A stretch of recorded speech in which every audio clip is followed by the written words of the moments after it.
ഇന്ന് നമുക്ക് കള്ളനും ഭഗവതിയും എന്ന മലയാള സിനിമയുടെ കഥ നോക്കിയാലോ. കള്ളനായ മാത്തപ്പൻ അവസാനമായി വിഗ്രഹമോഷണം നടത്തി ആത്മഹത്യ ചെയ്യാൻ തീരുമാനിച്ചിരിക്കുമ്പോഴായിരുന്നു അച്ഛൻ വാങ്ങിയ കടം തിരിച്ചടയ്ക്കാനാകാതായപ്പോൾ വലിയൊരു പ്രമാണിക്ക് മുന്നിൽ തന്റെ ശരീരം വിൽക്കുവാനായി തീരുമാനിച്ച പ്രിയയെ കാണുന്നത്. അവൾ കാട്ടിലൊരു അമ്പലമുണ്ടെന്നും അവിടെ ഒരു വിഗ്രഹമുണ്ട്, അത് മോഷ്ടിക്കുവാനായും അവനോട് പറഞ്ഞു. അതവൾ സ്ഥിരം പൂജ ചെയ്യുന്ന ദേവിയായിരുന്നു. മോഷണം നടത്തിയവരാരും തിരികെ വന്നിട്ടില്ല. എന്നാൽ മാത്തപ്പൻ അതിന് തയ്യാറായി. ജീവൻ നഷ്ടപ്പെടുമെന്നായി ഒടുവിൽ ദേവി അവന് മുന്നിൽ പ്രത്യക്ഷപ്പെട്ടു. പിന്നീട് അവനൊപ്പം കൂടുകയാണ്. അതിനുശേഷം എന്ത് സംഭവിച്ചു എന്നറിയാൻ എങ്കിൽ നമുക്ക് വേഗം സിനിമയുടെ കഥയിലേക്ക് കടക്കാം.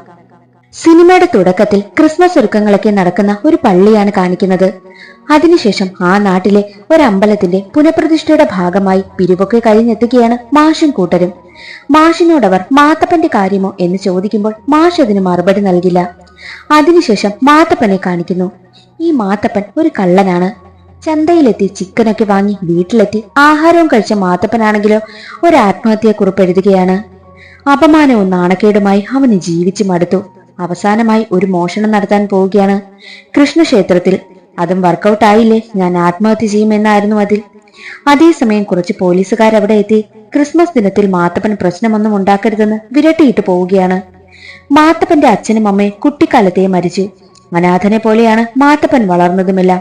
സാഹചര്യം കൊണ്ടാണ് മാത്തപ്പൻ കള്ളനായി മാറിയതും. മറ്റൊരു വശത്ത് തന്റെ സ്വന്തം ചിലങ്ക നോക്കി കരയുകയാണ് ഒരു പെൺകുട്ടി. അവളുടെ പേരാണ് പ്രിയാമണി.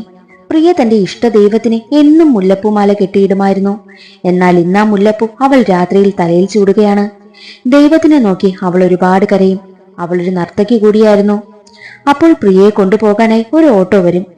സുഖമില്ലാതെ തളർന്നു കിടക്കുന്ന അമ്മയോട് പ്രിയ യാത്ര പറയും. അമ്മയ്ക്കാണെങ്കിലോ സങ്കടം സഹിക്കാനാകുന്നില്ല. അമ്മ അവളുടെ മുഖത്ത് പോലും നോക്കുന്നില്ല. അവൾ ആ ഓട്ടോയിൽ കയറി പോവുകയാണ്. മറ്റൊരു വശത്ത് മാത്തപ്പൻ കൃഷ്ണക്ഷേത്രത്തിലെത്തി. മതിൽ ചാടി ആരും കാണാതെ ശ്രീകോവിലിനുള്ളിൽ നിന്നും വിഗ്രഹം ഇളക്കുകയായിരുന്നു. എന്നാൽ വിളക്കുകൾ തറയിൽ വീണ് ക്ഷേത്രത്തിന്റെ കാവൽക്കാരൻ ഉണരും.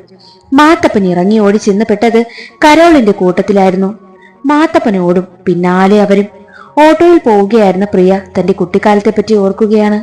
അച്ഛനും അമ്മയും പ്രിയയും ചേർന്ന് സന്തോഷമായ ജീവിതം. തോണിമറിഞ്ഞ് ഒരിക്കൽ അച്ഛൻ മരിച്ചതോടെ ജീവിതം കഷ്ടത്തിലായി. സോമശേഖരൻ മുതലാളിയുടെ അടുത്തേക്കാണ് ഓട്ടോക്കാരൻ അവളെ കൊണ്ടുപോകുന്നത്. മുതലാളി കഴിഞ്ഞ ഉത്സവത്തിന് അവളെ കണ്ടപ്പോഴേ ആഗ്രഹിച്ചെന്ന് ഓട്ടോക്കാരൻ പറയുമ്പോൾ പ്രിയ ദേഷ്യപ്പെടും. പ്രിയയുടെ അച്ഛൻ വീടിന്റെ ആധാരം മുതലാളിക്ക് പണയം വെച്ചു. കാശ് തിരിച്ചടയ്ക്കാൻ പറ്റാതായപ്പോഴാണ് പ്രിയയ്ക്ക് അയാളുടെ മുന്നിൽ ചെല്ലേണ്ടി വരുന്നത്. പോകും വഴിയിൽ പോലീസിന്റെ ചെക്കിംഗ് ഉണ്ടായിരുന്നു. ഓട്ടോക്കാരൻ പോലീസിന്റെ നോട്ടപ്പുള്ളി ആയതിനാൽ പ്രിയയും കൊണ്ട് അയാൾ ഇറങ്ങിയോടും. പക്ഷെ പോലീസിന് അവരെ കിട്ടിയതേയില്ല. ഓട്ടോ മാത്രം കിട്ടി. എന്നാൽ ഓടി വരികയായിരുന്ന മാത്തപ്പൻ പോലീസിന്റെ മുന്നിൽ പെട്ടു. എന്നാൽ അവനെയും പോലീസിന് കിട്ടിയതേയില്ല. മാത്തപ്പൻ നേരെ പള്ളിയിലെത്തി സെമിത്തേരിയിൽ കയറി ഒളിച്ചിരുന്നു. പള്ളിയിൽ ക്രിസ്മസ് ആഘോഷമൊക്കെ നടക്കുകയാണ്.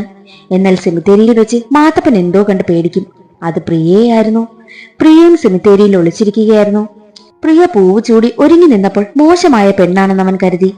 മാത്തപ്പനാണെങ്കിലോ അവളെ ഒഴിവാക്കാൻ നോക്കുമ്പോഴെല്ലാം എന്നെയും സെമിത്തേരിയിൽ നിന്നും പുറത്തു കടക്കാൻ സഹായിക്കണമെന്ന് പ്രിയ മാത്തപ്പനോട് പറഞ്ഞു അവനൊപ്പം കൂടി. മാത്തപ്പൻ ഒരു കള്ളനാണെന്ന് അവളോട് പറഞ്ഞു.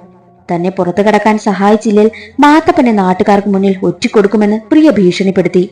അവൾ വെറുതെ നമ്പറിട്ട് നോക്കിയതാണ്. മാത്തപ്പൻ ഒരു വഴിയുമില്ലാതെ ഇരിക്കുകയായിരുന്നു. ചാവാനാണ് വിചാരിച്ചത്, പക്ഷെ നടക്കുന്നില്ല. മോഷ്ടിച്ച് ജീവിക്കാമെന്ന് വിചാരിച്ചിട്ട് നാട്ടുകാരൻ സമ്മതിക്കുന്നില്ല എന്നവൻ പറയുമ്പോൾ, ചാവാനോ, എന്താ പ്രശ്നം? ഇവിടെ നിന്ന് പുറത്തു കടക്കാൻ കുറച്ചു സമയമെടുക്കില്ലേ? മാത്തപ്പന്റെ ജീവിതകഥ എന്നോട് പറയുവാനായും പ്രിയ പറയും.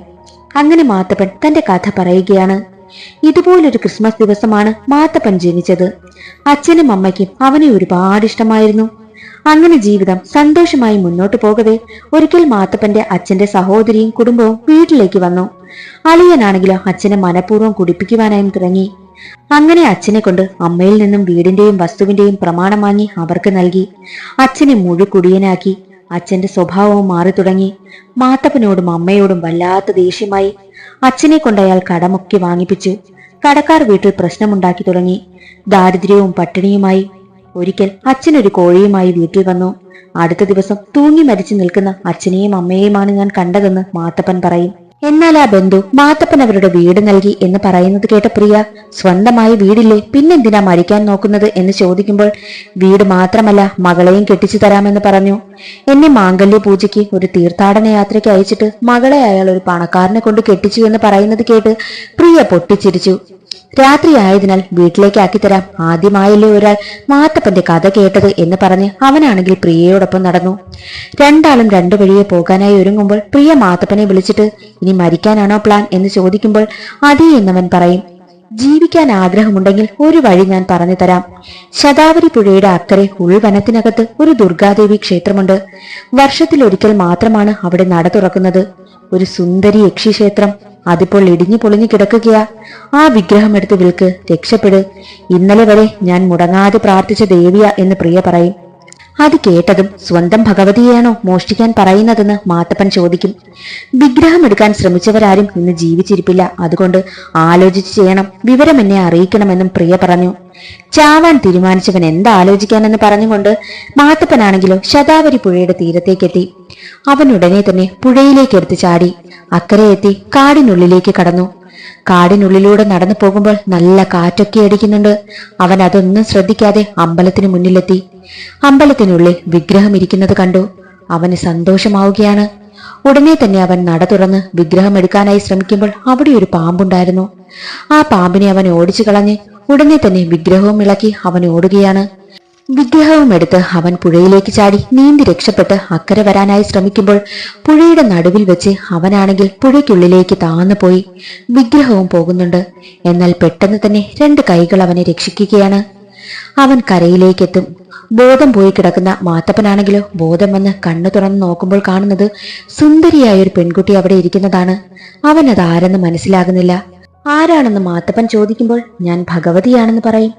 അത് കേട്ട മാത്തപ്പൻ, കള്ളം പറയല്ലേ, എങ്കിൽ നിങ്ങളുടെ യഥാർത്ഥ രൂപം എനിക്കൊന്ന് കാണിച്ചു തരാമോ എന്ന് ചോദിക്കുമ്പോൾ ഭഗവതി മാത്തപ്പനോട് കണ്ണടയ്ക്കുവാനായും പറയും. മാത്തപ്പൻ കണ്ണടച്ച് കണ്ണ് തുറക്കുവാനായി പറഞ്ഞ സമയം ഭഗവതി തന്റെ യഥാർത്ഥ രൂപത്തിലെത്തിയിരുന്നു. അത് കണ്ടതും മാത്തപ്പനെ തന്റെ കണ്ണുകളെ പോലും വിശ്വസിക്കാനായില്ല. എന്നാലും മാത്തപ്പൻ ആദ്യം നോക്കിയത് ഭഗവതിയുടെ ദേഹത്തുള്ള ആഭരണങ്ങളൊക്കെയായിരുന്നു. മാത്തപ്പൻ അപ്പോൾ ഭഗവതിയോട് ചോദിക്കുന്നുണ്ട്, അയ്യോ, ഇതെല്ലാം കൂടി ഒരു 10 കിലോ വരുമല്ലോ, ഇത് യഥാർത്ഥ സ്വർണമാണോ അതോ വല്ല മുക്കുപണ്ടം വല്ലതുമാണോ എന്നൊക്കെ ചോദിക്കുമ്പോൾ ഭഗവതിയാണെങ്കിൽ എന്നെ സംശയിക്കുവാണോ മാത്തപ്പ എന്ന് ചോദിക്കുകയാണ്. മാത്തപ്പനാണെങ്കിൽ ഇതിലൊന്നും വലിയ വിശ്വാസമില്ല. എന്നാലും മാത്തപ്പൻ പറയുകയാണ്, മുങ്ങിച്ചാവാൻ പോയ എന്നെ രക്ഷിച്ച ഭഗവതിക്ക് ഒരുപാട് നന്ദി. ആദ്യമായിട്ടാ എനിക്ക് ദൈവങ്ങളോടൊക്കെ ഒരു ഇഷ്ടമൊക്കെ തോന്നുന്നത്. എന്നാൽ ശരിയെന്ന് പറഞ്ഞ് മാത്തപ്പൻ അവിടെ നിന്നും അതിന്ന് ഒരു സ്വർണമെങ്കിലും കിട്ടിയിരുന്നെങ്കിൽ വിറ്റ് കടമൊക്കെ തീർക്കാമായിരുന്നു എന്ന് ചിന്തിച്ച് നടന്നു പോവുകയാണ്. എന്നാൽ മാത്തപ്പന് പിന്നാലെ ചിലങ്കയുടെ ശബ്ദം കേട്ട് മാത്തപ്പൻ തിരിഞ്ഞു നോക്കുമ്പോൾ ഭഗവതി മാത്തപ്പന്റെ കൂടെയുണ്ട്. എന്തിനാ എന്റെ പിന്നാലെ വരുന്നതെന്ന് മാത്തപ്പൻ ചോദിക്കുമ്പോൾ, എനിക്ക് തിരികെ പോകാൻ വേറെ സ്ഥലമില്ല. നിങ്ങളുടെ ഗ്രാമത്തിൽ പുനരുദ്ധാരണം നടക്കുന്ന ഒരു അമ്പലമുണ്ട്.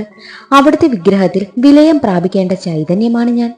മാത്തപ്പൻ മോഷ്ടിച്ച വിഗ്രഹത്തിൽ നിന്നുള്ള ചൈതന്യമാണ് ആവാഹിക്കേണ്ടത്. വിഗ്രഹവുമായി മാത്തപ്പൻ പുഴയിൽ ചാടിയപ്പോൾ ഞാൻ ഈ രൂപത്തിലായതാ. 10 ദിവസം കഴിയാതെ എനിക്ക് ക്ഷേത്രത്തിലെ വിഗ്രഹത്തിൽ വിലയം പ്രാപിക്കാനാകില്ല. 10 ദിവസം താമസിക്കാൻ ഒരു സ്ഥലം വേണം. അത് കേട്ട മാത്തപ്പൻ, എനിക്ക് ലേഡീസ് ഹോസ്റ്റലോ ഒന്നും അറിയില്ല, ഞാനൊരു കള്ളനാ. അത് കേട്ട ഭഗവതി, ഞാൻ മാത്തപ്പന്റെ വീട്ടിൽ താമസിക്കാം. മാത്തപ്പൻ താൻ ക്രിസ്ത്യാനിയാണെന്ന് പറയുമ്പോഴോ ദൈവത്തിന് മതമൊന്നുമില്ല. പിന്നെ മാത്തപ്പന് മാത്രമേ എന്നെ കാണാനാകൂ. വേറെ ആർക്കെങ്കിലും കാണണമെങ്കിൽ എന്റെയും മാത്തപ്പന്റെയും അനുവാദം വേണമെന്ന് ഭഗവതി പറയും. അങ്ങനെ മാത്തപ്പൻ സമ്മതിച്ചു. തനിക്ക് വേണ്ടിയുള്ള സൗകര്യങ്ങളെല്ലാം താൻ തന്നെ ഉണ്ടാക്കാമെന്ന കരാറിൽ ഭഗവതി മാത്തപ്പന്റെ കൊച്ചു വീട്ടിലേക്ക് പോയി. അവിടെ ഒരു റൂം ഭഗവതി തനിക്കായി ശരിയാക്കി. പിന്നെ ഒരു ഡിമാൻഡ് ഭഗവതിക്കുണ്ട്. എന്നും വെളുപ്പിന് 3 മണിക്ക് അമ്പലക്കുളത്തിൽ കൊണ്ടുപോകണം. ഒരു നിലവിളക്കിൽ 7 തിരിയിട്ട് കത്തിച്ച വിളക്കുമായിട്ട് മാത്തപ്പൻ മുന്നേ പോകണമെന്നും പറയും. ആകെ മാത്തപ്പന്റെ കയ്യിൽ കൂട്ടുകാരൻ മോഷ്ടിച്ച ഒരു തിരിയിടുന്ന കുത്തുവിളക്കുള്ളതിനാൽ അതിന് ഭഗവതി സമ്മതിച്ചു. വെള്ള വിരിച്ച തടക്കും റൂമിൽ വേണമെന്നും ഭഗവതി പറയും. അടുത്ത ദിവസം മാത്തപ്പന്റെ ജയിലിലായിരുന്ന കൂട്ടുകാരൻ വല്ലഭൻ വീട്ടിലേക്കെത്തി. മാത്തപ്പന് ഭഗവതി ഉള്ളതിനാൽ ആകെ വെപ്രാളം. എന്നാൽ മാത്തപ്പന് മാത്രമല്ലേ ഭഗവതിയെ കാണാൻ പറ്റൂ. വീട്ടിലെത്തിയ വല്ലഭൻ വീട്ടിലെ ഹാളിൽ തടക്ക് കിടക്കുന്നത് കണ്ട് ഇതെന്താ സംഭവം എന്നൊക്കെ പറഞ്ഞ് അതിൽ കയറിയിരിക്കവേ അത് കാണുന്ന ഭഗവതിയാണെങ്കിൽ ഒരു ചെറിയ പണി കൊടുത്തു. വല്ലഭനാണെങ്കിലും കറങ്ങിയടിച്ച് ആ വീടിന്റെ വെളിയിൽ കിടക്കുന്നു. മാത്തപ്പൻ അവനെ പോയി പിടിച്ചെഴുന്നേൽപ്പിക്കും. മാത്തപ്പൻ വല്ലഭനോട് എല്ലാ സത്യവും തുറന്നു പറഞ്ഞു. വല്ലഭന് ഭഗവതിയെ നേരിൽ കാണണമെന്നായി. മാത്തപ്പൻ ഭഗവതിയുമായി സംസാരിച്ചപ്പോൾ വല്ലഭന് മുന്നിൽ പ്രത്യക്ഷപ്പെടാൻ ഭഗവതിയും സമ്മതിച്ചു. അങ്ങനെ വല്ലഭനോട് കണ്ണടച്ച് തൊഴുതു നിൽക്കാൻ പറയാൻ മാത്തപ്പനോട് ഭഗവതി പറഞ്ഞു. വല്ലഭൻ അതുപോലെ ചെയ്തു. ഭഗവതി പ്രത്യക്ഷപ്പെടും. വല്ലഭനാണെങ്കിലോ ഭഗവതിയെ കണ്ടതും കളിയാക്കി ചിരിക്കുവാനായും തുടങ്ങി. ഭഗവതിക്ക് വല്ലാതെ ദേഷ്യം വന്നു. വല്ലഭനെ സംഹരിക്കുമെന്ന വിധമായി. വല്ലഭന് ഭഗവതിയെ കണ്ട് പേടിച്ച് ബോധം കെട്ടു വീണു. വല്ലഭന് വിശ്വാസവുമായി. ഭഗവതിയെ വെച്ച് നമുക്ക് ബിസിനസ് തുടങ്ങിയാലോ എന്ന് വല്ലഭൻ മാത്തപ്പനോട് പറയുമ്പോൾ മാത്തപ്പനാണെങ്കിലോ അവനെ വഴക്ക് പറയും. എന്നാലും വല്ലഭന്റെ മനസ്സിൽ ബിസിനസ്സാണ്. അത് ഭഗവതി കേൾക്കുന്നുണ്ടായിരുന്നു. അന്ന് വെളുപ്പിന് ഭഗവതിയെയും കൊണ്ട് മാത്തപ്പനാണെങ്കിലോ അമ്പലക്കുളത്തിലേക്ക് പോവുകയായിരുന്നു. അങ്ങനെ നീരാട്ടം കഴിഞ്ഞ് ഭഗവതിയെയും കൊണ്ട് മാത്തപ്പൻ തിരികെ പോകുമ്പോൾ വിളക്കുമായി ഒറ്റയ്ക്ക് നടന്നു പോകുന്ന മാത്തപ്പനെ കണ്ട് ഇവന് ഭ്രാന്തായോ എന്ന് പത്രമിടാൻ പോകുന്നവരൊക്കെ ചിന്തിക്കും. മാത്തപ്പൻ ദേവിയോട് ചോദിക്കും, ഇനി പോകാൻ കുറച്ച് ദിവസമല്ലേ ഉള്ളൂ, വീട്ടിൽ നിന്ന് പോകാതിരുന്നൂടെ എന്ന് ചോദിക്കുമ്പോൾ അത് കേട്ട ഭഗവതി അതെങ്ങനെ പറ്റും, ക്ഷേത്രത്തിൽ കുടിയിരിക്കേണ്ട ചൈതന്യമല്ലേ ഞാനെന്ന് പറയും.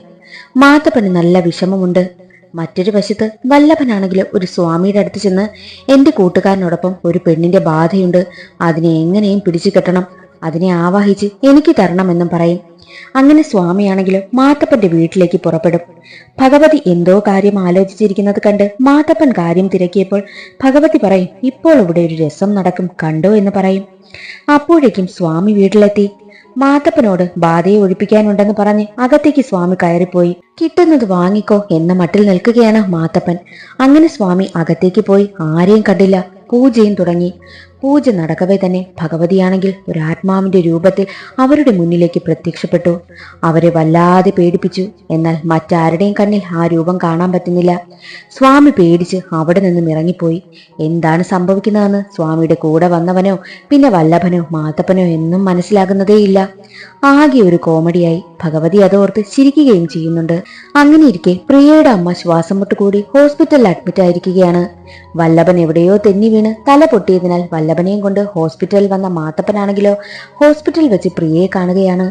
പ്രിയയോടൊപ്പം അമ്മയും പോയി കണ്ടു. പ്രിയയോടൊപ്പം പുറത്തിരുന്ന് ചായ കുടിക്കുകയായിരുന്ന മാത്തപ്പനാണെങ്കിൽ പ്രിയയോട് പറയും, അമ്മയ്ക്ക് വേറെ പ്രശ്നമൊന്നുമില്ല, എല്ലാം തന്നെ പറ്റി ആലോചിച്ചാണെന്ന് പറയുമ്പോൾ പ്രിയ അതിന് മറുപടിയൊന്നും കൊടുക്കില്ല.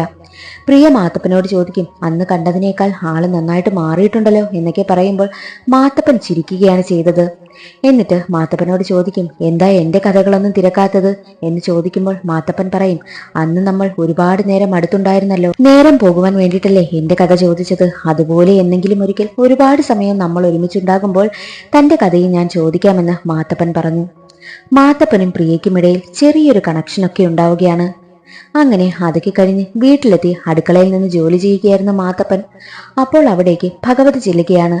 അടുക്കളയൊക്കെ വൃത്തിയില്ലാതെ കിടക്കുന്നത് കണ്ട ഭഗവതിയാണെങ്കിൽ ചെറിയ വീടാണെങ്കിലും സൗകര്യം കുറവാണെങ്കിലും നമ്മുടെ വീടും പരിസരവും ഒക്കെ നന്നായി വൃത്തിയായി നോക്കണ്ടേ മാത്തപ്പന് ചിലപ്പം ദേഷ്യം വന്നാലോ എന്ന് കരുതിയ ഞാൻ ആദ്യമേ ഇത് പറയാത്തതെന്ന് ഭഗവതി പറയുമ്പോൾ, അയ്യോ എനിക്ക് ദേഷ്യമൊന്നും വരില്ല, എനിക്കിതൊക്കെ പറഞ്ഞു തരാൻ ആരെങ്കിലും വേണ്ടേ, കുട്ടിക്കാലത്ത് എൻ്റെ അച്ഛനും അമ്മയും ഒക്കെ മരിച്ചില്ലേ, എനിക്ക് ആരാ ഉള്ളത് എന്നൊക്കെ പറയുമ്പോൾ ഭഗവതി പറയും, ഞാനില്ലേ മാത്തപ്പൻ എല്ലാം പറഞ്ഞു തരാൻ, ഇനിയുള്ള കാലമെല്ലാം മാത്തപ്പന്റെ കാര്യം ഞാൻ നോക്കാം, മാത്രവുമല്ല മാത്തപ്പനെ കുറിച്ച് ശ്രദ്ധിക്കാൻ മാത്തപ്പനൊരാളും വരുമെന്ന് ഭഗവതി പറയുകയാണ്. അതാരാണെന്നൊന്നും കാണിക്കുന്നതേയില്ല. അങ്ങനെയിരിക്കെ ഭഗവതി ധ്യാനിച്ചിരിക്കുന്ന സമയത്ത് വല്ലഭൻ അവിടേക്ക് വരും. എന്നിട്ടൊരു കുപ്പി കാണിച്ചിട്ട് ഭഗവതിയോട് ചോദിക്കും, ഇവിടെ എല്ലാവരും മാജിക്കൊക്കെ നടത്തുന്നില്ലേ, അതുപോലെ ഭഗവതി ഈ കുപ്പിയിലോട്ടൊന്ന് കയറുമോ എന്ന് ചോദിക്കുമ്പോൾ ഭഗവതി പറയും, അയ്യോ ഞാൻ എങ്ങനെ കയറാനാ, ഇവിടെയുള്ള അമ്പലത്തിൽ കുടിയിരിക്കേണ്ട ചൈതന്യമാണ് ഞാനെന്ന് പറയുമ്പോൾ വല്ലഭനാണെങ്കിൽ, എന്നാൽ എന്തെങ്കിലും മാജിക്ക് കാണിച്ചൂടെ എന്ന് ചോദിക്കുമ്പോൾ അത് കേട്ട ഭഗവതിയാണെങ്കിൽ, എങ്കിലൊരു കാര്യം ചെയ്യാം, ഞാൻ എൻ്റെ ആഭരണങ്ങളെല്ലാം വല്ലഭന്റെ കയ്യിലിരിക്കുന്ന കുപ്പിയിലേക്ക് ഇറക്കാം, വല്ലഭനെ വിശ്വസിച്ചാണ് ഞാനത് ചെയ്യുന്നത് എന്ന് പറയുമ്പോൾ വല്ലഭനും